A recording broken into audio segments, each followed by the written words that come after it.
राजेंद्र काफ़ी गरीबी में दिन गुजार रहा था।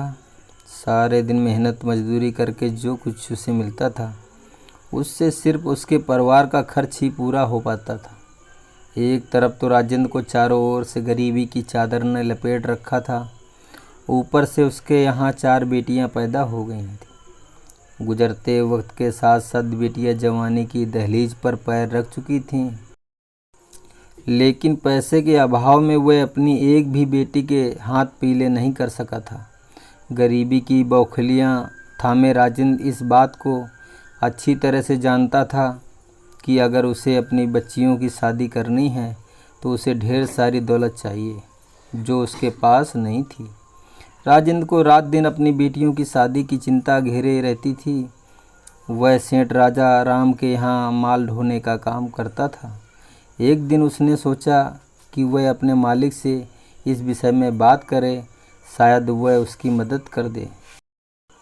राजा राम की उम्र लगभग 50 वर्ष की थी। वह शक्ल से काफ़ी भद्दा लगता था, मगर उसकी दौलत ने उसके इस भद्देपन को ढक रखा था। राजेंद्र उसके ऑफिस में आया और झुककर उसका अभिनंदन किया। राजा राम ने चेहरा उठाकर उसकी ओर देखते हुए कहा, कहो राजेंद्र, कैसे आना हुआ? मालिक, बोलो। आपके पास एक आशा लेकर आया था। राजेंद्र ने कहा, आपकी मदद से एक गरीब का भला हो जाएगा। कुछ बताओ तो सही राजेंद्र। मालिक, राजेंद्र ने कहा, मुझ अभागे की 4 बेटियां हैं और सभी जवान हो रही हैं। यदि आप मुझे कुछ रुपया एडवांस दे दें तो मैं अपनी एक बेटी के हाथ पीले कर दूं। वह धन आप मेरी तनख्वाह से काट लीजिएगा। राजा राम कुछ पलों तक सोचता रहा, फिर बोला, राजेंद्र। जी मालिक। बैठो राजेंद्र। डरता हुआ सा सामने पड़ी कुर्सियों में से एक पर बैठ गया। राजा राम ने अपने सामने रखे इंटरकॉम का एक बटन दबाया और कहा, 2 चाय भिजवा दो। राजा राम के इस रूप को देखकर राजेंद्र मन ही मन बौखला गया। उसकी समझ में नहीं आया कि यह सब क्या है। वह उसके लिए चाय क्यों मंगवा रहा है। बात राजेंद्र की समझ में नहीं आई, क्योंकि उसने सुन रखा था कि राजा राम अपने सामने किसी को बैठाना भी पसंद नहीं करता। फिर उसे बैठने के लिए क्यों कहा, क्यों उसके लिए चाय मंगवा रहा है, ऐसे ही देर सवालों का तूफान उसे मथने लगा। वह विचारों में खोया हुआ था। तभी एक नौकर एक सुंदर सी केतली में चाय रख कर चला गया। पास ही 2 कप रख गया था। सेठ राजा राम ने अपने हाथों से चाय बनाई, एक कप राजेंद्र की ओर बढ़ाया। लो राजेंद्र, चाय पियो। मालिक, राजेंद्र ने कहा, मैं भला आपके सामने चाय कैसे पी सकता हूँ। कहा राजा भोज और कहाँ गंगू तेली। जय, आप क्या कर रहे हैं? आपके पास अपनी एक छोटी सी दरख्वास्त लेकर आया हूँ मालिक। आपके लिए यह कोई बड़ी बात नहीं है। राजेंद्र जी। मालिक, तुम बेफिक्र होकर चाय पियो। राजा राम ने कहा, बाद में हम उस विषय में बात करेंगे। डरते डरते राजेंद्र चाय पीने लगा। ट्रे में बिस्किट रखे थे, मगर उसने उनमें से कोई बिस्कुट उठाया नहीं। उसने अपने जीवन में कभी यह नहीं सोचा था कि वह एक दिन सेठ राजा राम के साथ बैठकर चाय पी सकता है, जिसके कई मीले हैं और ना जाने कितने किस्म के व्यापार हैं। चक्कर उसकी समझ में नहीं आया। एक बार उसने यह अवश्य सोचा था कि कहीं ऐसा ना हो कि सेठ राजा राम, जो कि विदुर है, अपने साथ उसकी बेटी का विवाह करना चाहता हो, लेकिन अपने इस ख्याल को उसने अपने दिल से निकाल दिया। भला उसके ऐसे भाग कहाँ हैं कि जो उसकी बेटी इतने बड़े घर में चली जाए। इसी पशुपेश में उसने चाय का कप खाली करके वापस ट्रे में रख दिया। राजा राम ने भी चाय समाप्त कर ली थी। उसके बाद राजा राम ने राजेंद्र की ओर मुखातिब होते हुए कहा, राजेंद्र जी। हाँ मालिक, शायद आप ये जानते होंगे कि गत वर्ष हमारी पत्नी का स्वर्गवास हो गया था। राजा राम ने बात प्रारंभ करते हुए कहा, जी हाँ, मैं जानता हूँ। राजेंद्र जी, राजा राम ने कहा, हमारे पास बेपनाह दौलत है, लेकिन कोई वारिस नहीं है। बस एक हमारा छोटा भाई है। जब तक इस धन का उपयोग करने वाला कोई ना हो, तब तक यह सब बेकार है। जी मैं ये जानता हूँ। आप अपनी बेटी से जाकर बात कीजिए। राजा राम ने कहा, यदि वो हमारे घर की लक्ष्मी बनना कबूल करे तो हमें प्रसन्नता होगी। और हाँ, आप एक बात भली भांत समझ लें कि आप पर किसी भी किस्म का कोई दबाव नहीं है। अगर वो स्वेच्छा से इस बात को स्वीकार करेगी तो हम आपको इतना धन देंगे कि न केवल आपकी हालत सुधर जाएगी, बल्कि आप अपनी बाकी तीनों बेटियों का विवाह भी बड़ी शान से कर सकेंगे। जी राजेंद्र कहलाता हुआ बोला, अब आप आराम से घर जाइए और अपने बच्चों से बात कीजिए। यदि हमारी बात उन्हें ठीक लगे तो आप सुबह घर पर आ जाइए, बाकी बातें वहीं पर होंगी। जी मालिक। और राजेंद्र वहाँ से उठकर चला गया। उसके चले जाने के बाद राजा राम अपनी ऑफिस कार में लग गया। राजेंद्र प्रसन्नता में चलता हुआ अपने घर पर आया। उसने आते ही अपनी पत्नी से वह सब बातें कही दी जो राजा राम ने उनसे कही थी। राजा राम की तरह उसकी पत्नी भी प्रसन्न हुई। उसे लगा कि उनके मुसीबत के दिन खत्म हो गए हैं। लेकिन अगले ही क्षण में उसने कहा, अलका से तो पूछ लो, बुलाओ उसे। अलका को उन्होंने वहीं बुला लिया। वही उनकी सबसे बड़ी बेटी थी। अलका की माँ ने उससे कहा, बेटी, आज तेरे लिए मिल मालिक सेठ राजा राम का पैगाम आया है। उसकी उम्र ज़रूर ज़्यादा है, लेकिन जिन लोगों के पास धन होता है वो कभी बूढ़े नहीं होते। फिर भी उन्होंने ये कहा कि आप लोग अपनी बेटी से पूछ लें। हाँ माँ, अपनी ओर से ये कहूँगी कि यदि तुम उनके साथ शादी की हाँ कर लोगी तो न केवल हमारे दिन फिर जाएंगे, बल्कि तुम्हारी बाकी तीनों बहनों के भी रिश्ते समय से और अच्छे परिवार में हो सकेंगे। जी, तुम खूब अच्छी तरह से सोच लो, हमें सुबह बता देना। माँ ने काफ़ी प्यार भरे अंदाज में कहा। मम्मी, हाँ बोलो बेटी, इसमें सोचना क्या है। अलका ने कहा, यदि मैं सेठ राजा राम से शादी कर लूँ और उसकी पत्नी बन जाऊँ तो निश्चित ही हमारी परिवार की दरिद्रता दूर हो जाएगी। इसमें कोई एतराज़ नहीं है। अपने परिवार की खातिर मैं ये बलिदान देने के लिए तैयार हूँ। राजेंद्र और उसकी पत्नी ने बलिदान शब्द पर ध्यान ही नहीं दिया। वे दोनों बेटी की स्वीकृत पाकर प्रसन्न हो गए। उनकी आंखों के सामने तो नोटों का ढेर घूम गया था। अगले दिन राजेंद्र सुबह 9 बजे सेठ राजा राम की कोठी पर पहुंचा। द्वारपाल ने उसे अंदर जाने से नहीं रोका। वह जानता था कि वह सेठ जी के यहाँ काम करता है और किसी काम से आया होगा। वह लॉज की ओर बढ़ा। सेठ राजा राम लॉज में बैठा चाय पी रहा था। उसके हाथ में सुबह का समाचार पत्र था। उसके पास पहुंचकर राजेंद्र ने नमस्ते की। उसकी नमस्ते का उत्तर देते हुए राजा राम ने उसे सामने पड़ी कुर्सी पर बैठने का संकेत दिया। राजेंद्र सामने बैठ गया। सेठ राजा राम के पास उसका छोटा भाई विनय बैठा हुआ था। उम्र यही होगी 17-18 वर्ष। बेहद खूबसूरत नौजवान, अंग अंग गठीला व कसरती। राजा राम ने विनय से चाय बनाने को कहा। विनय ने चीनी दूध प्याले में डालकर चाय की पत्ती के ऊपर से पानी डाल दिया और प्याले में चम्मच लगाकर प्याला उसकी ओर बढ़ा दिया। राजेंद्र चाय पीने लगा।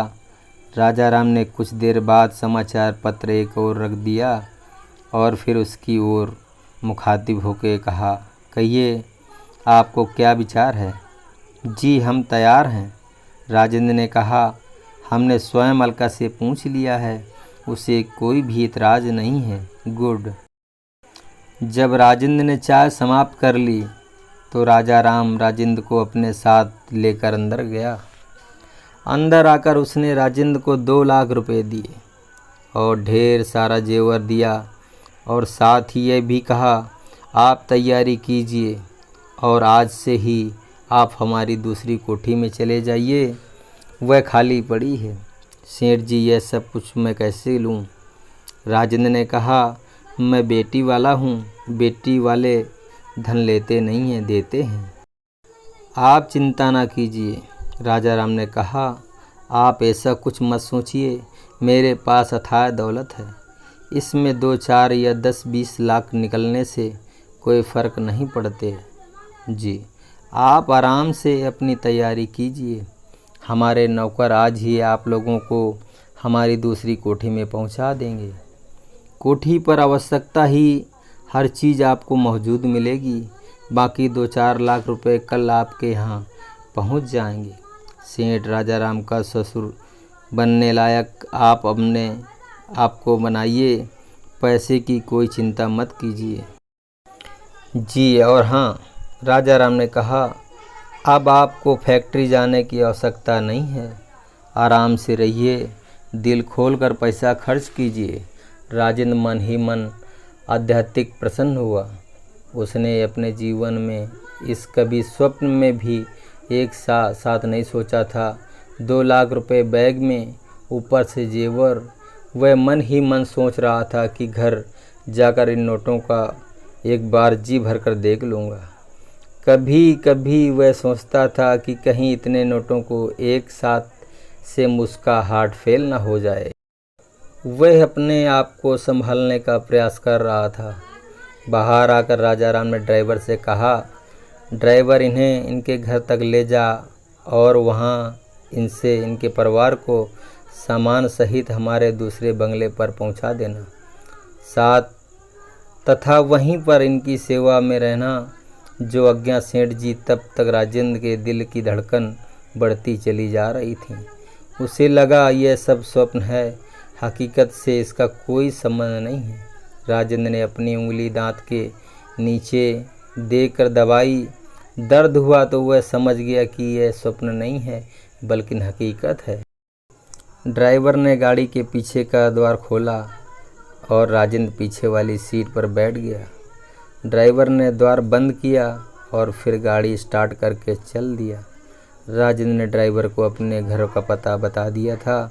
राजेंद्र का तो जैसे भाग ही बदल गया था। तभी तो कहते हैं, स्त्री ये चरित्रम पुरुषा है भाग्य देवो है ना जानता ही कुत्तो मानुष। अर्थात स्त्री के चरित्र और पुरुष के भाग्य के विषय में तो देवता भी नहीं जानते, फिर मनुष्य कैसे जान सकता है। ड्राइवर ने राजेंद्र को लेकर जाकर उनके द्वार पर उतार दिया। राजेंद्र बैग लेकर अंदर गया। उसकी पत्नी उसका इंतज़ार कर रही थी। उसके हाथ में बैग देखकर बोली, इसमें क्या है, आओ दिखाता हूँ। और उसने अंदर जाकर उस बैग को एक पुरानी सी मेज पर रखा और खोल दिया। बैग में 100-100 के नोटों की गड्डियाँ लगी पड़ी थीं। एक और कोने कोने में जेवर पड़े थे। ये सब क्या है? अलका के पापा, ये सब हमारा है। अलका की माँ। राजेंद्र ने कहा, सेठ जी ने कहा है कि तुम लोग शादी की तैयारियां करो, कल और पैसा मिल जाएगा। सेठ जी ने रहने के लिए अपनी एक कोठरी में भी दे दी है। आप सच कह रहे हैं अलका के पापा? उसने गद्दा कंठ से पूछा। हाँ, अलका की माँ। राजेंद्र की आवाज़ खुश की वजह से काँप रही थी। राजेंद्र की पत्नी उन नोटों के बंडलों को काफ़ी देर तक इस तरह देखती रही जैसे फिर नोटों का यह ढेर उसे कभी दिखाई नहीं देगा। तभी ड्राइवर ने अंदर आकर कहा, आप लोग बंगले पर चलिए। सेठ जी ने कहलवाया है कि जो वहाँ से ले जाने लायक आवश्यक सामान होगा वहाँ पहुँचा जाएगा। अच्छा भाई, अलका की माँ जी, किनसे कहो कि तैयार हो जाएं। राजेंद्र ने कहा, हम लोग बंगले पर चलेंगे। क्या अब हम इस बंगले में ही रहेंगे? हाँ, अब यहीं बंगले में रहेंगे। और तब राजेंद्र की पत्नी ने अपनी चारों जवान बेटियों को तैयार होने के लिए कह दिया। वे सब तैयार होकर गाड़ी में आ बैठीं। खुदा जब देता है छप्पर फाड़ कर देता है, और राजेंद्र के साथ ऐसा ही हुआ था। ड्राइवर ने उन लोगों को लाकर सेठ के बंगले पर छोड़ दिया और वहीं पर रुक गया।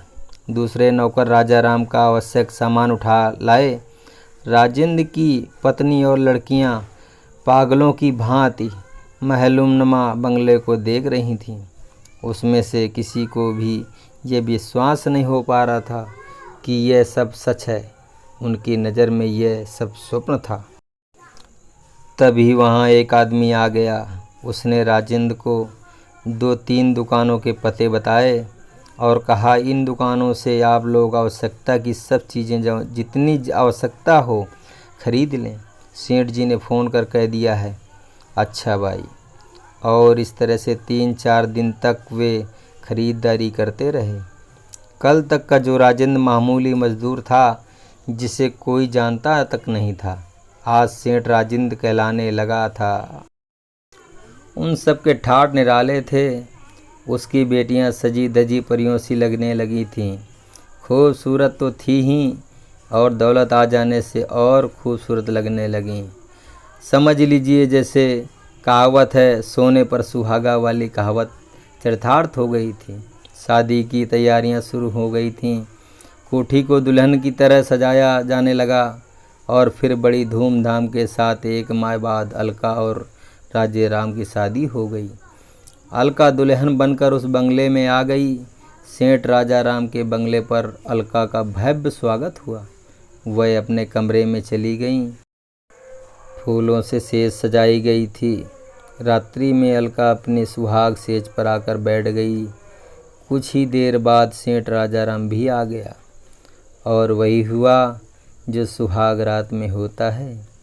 अलका ने अपने परिवार की खुशियों के लिए सेठ राजा राम से विवाह करने पत्र का सम्मान की हाँ कर ली थी, लेकिन इस शादी से वह मानसिक तौर पर जरा भी प्रसन्न नहीं थी।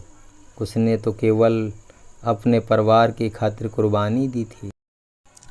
उसकी नज़र राजा राम के भाई विनय पर थी, जिसे राजा राम अपने पुत्र के समान प्यार करता था। सेठ राजा राम जब फैक्ट्री चले जाते तो अलका विनय के पास आकर बैठ जाती थी, क्योंकि रिश्ता देवर भाभी का था, इसीलिए उससे मजाक करने लगती थी। विनय सामाजिक तौर पर नादान था। उसे लोगों के पास उठने बैठने का मौका ही नहीं मिलता था। यहाँ तक कि उसकी शिक्षा भी घर पर ही हुई थी। जब अलका उसके साथ छेड़छाड़ करती तो उसे अजीब सा महसूस होता था। शरीर के अंगों में तनाव सा आ जाता। एक दिन जब राजा राम फैक्ट्री चला गया तो अलका विनय के रूम में आ गई। वहाँ बैठा कुछ पढ़ रहा था। अलका ने उसे संबोधित करते हुए कहा, क्या पढ़ रहे हो जनाब? देवर जी बोले, कुछ नहीं भाभी जी, बस यूं ही दिल बहला रहा था। इच्छा अलका अपने पीछे द्वार बंद करके आई थी। उसे उसके पास आने जाने से कोई रोक नहीं सकता था।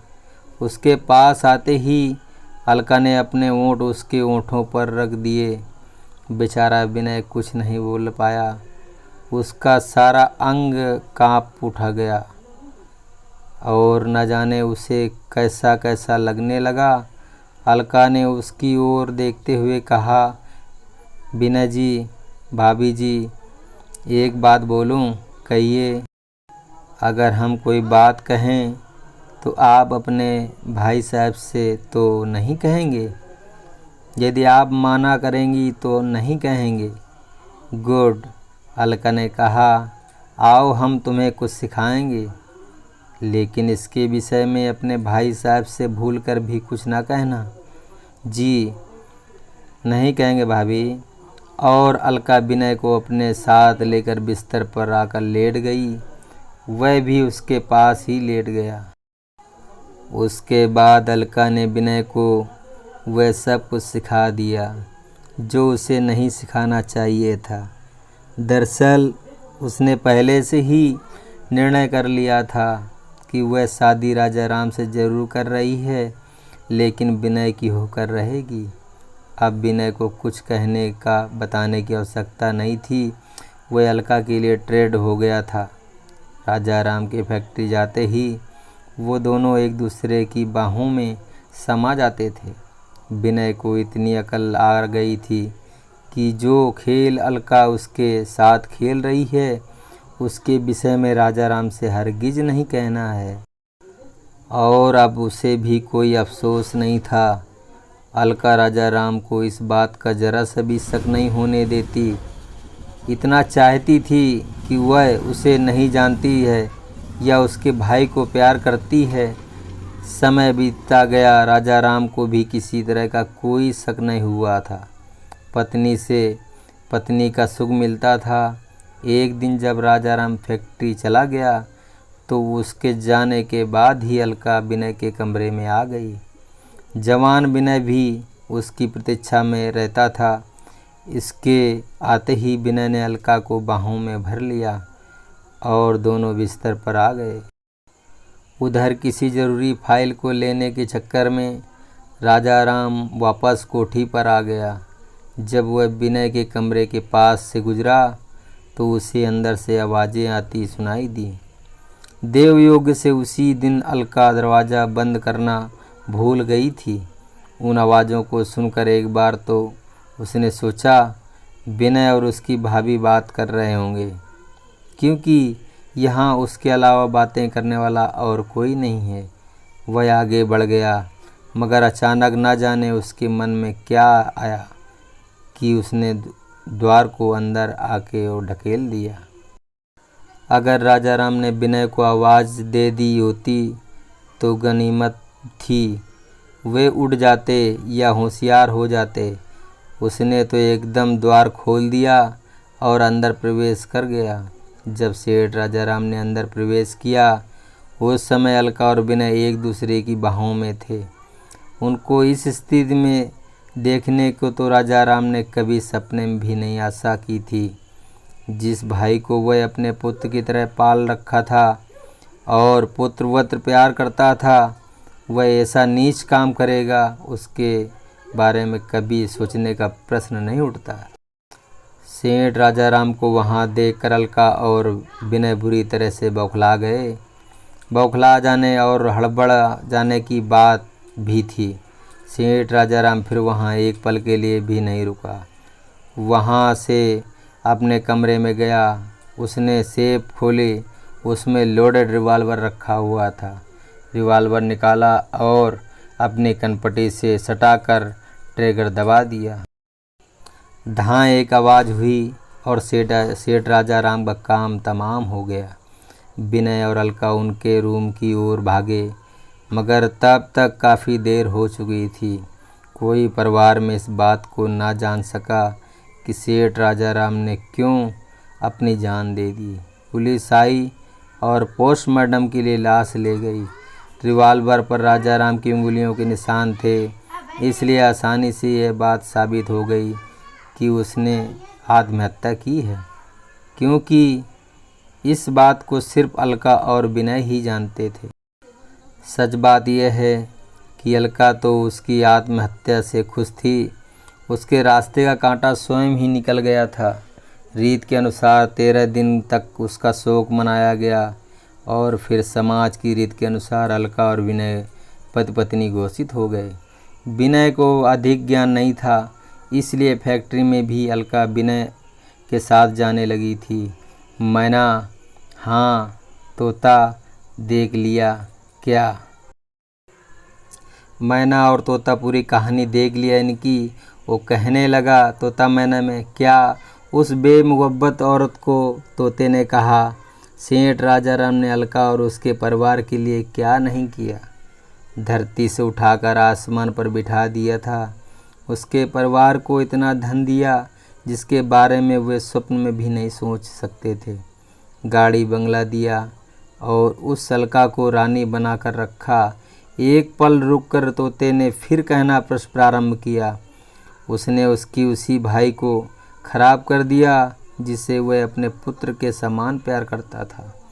अब तुम ही बताओ मैना, भला औरतों का क्या है, कोई ईमान? तोते बोलो, मैना एक बात कहूँ? कहो। मैं जानती हूँ अलका ने अपने पति के साथ बुरा किया, उसकी अमानत में खयानत की, पर क्या राजा राम ने जब अलका के साथ शादी की वह उसकी शादी की उम्र की थी। उस समय तो उसे अपने भाई की शादी करनी चाहिए थी, ना कि अपनी। मैना, तोते ने कहा, राजा राम की गलती तब तुम बताती जब वह ज़बरदस्ती राजेंद्र को परेशान करके या दबाव में अलका के साथ ब्याह करता।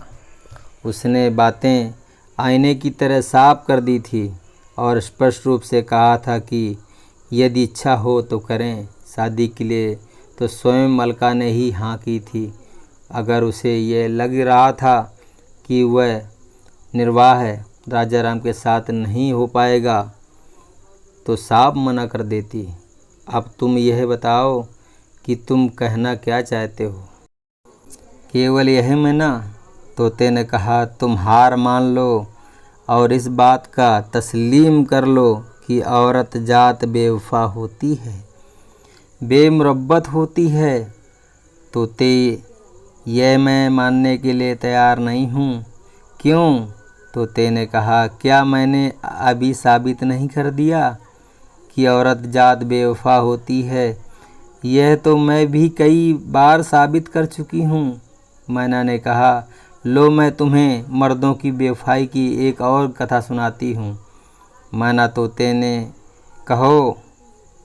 क्यों ना हम इन बेवफाई के किस्सों को छोड़कर एक दूसरे के पास आ जाएं और बाकी की रात मिलजुल कर गुजारें। खबरदार तोते, मैना ने कहा, भूल कर भी मेरे पास आने का विचार मत करना। मैं पहले ही कह चुकी हूँ कि मुझे मर्द जात से नफ़रत है। अगर मेरे पास आने की सोचोगे तो पेड़ की डाल पर भी नहीं बैठने दूंगी। ओह हाँ, अच्छा, अगर ऐसी ही बात है तो तुम कहानी सुनाओ। कम से कम मन तो लगा रहेगा और रात कट जाएगी। ठीक है, सुनो। मैना कहानी सुनाने लगी। तोता उसके मुख की ओर देख रहा था। दोस्तों, ये कहानी कैसी लगी आप कमेंट बॉक्स में ज़रूर बताइए और चैनल को सब्सक्राइब करिए। और वीडियो देखने के लिए बहुत बहुत धन्यवाद दोस्तों। बने रहिए इस चैनल के साथ।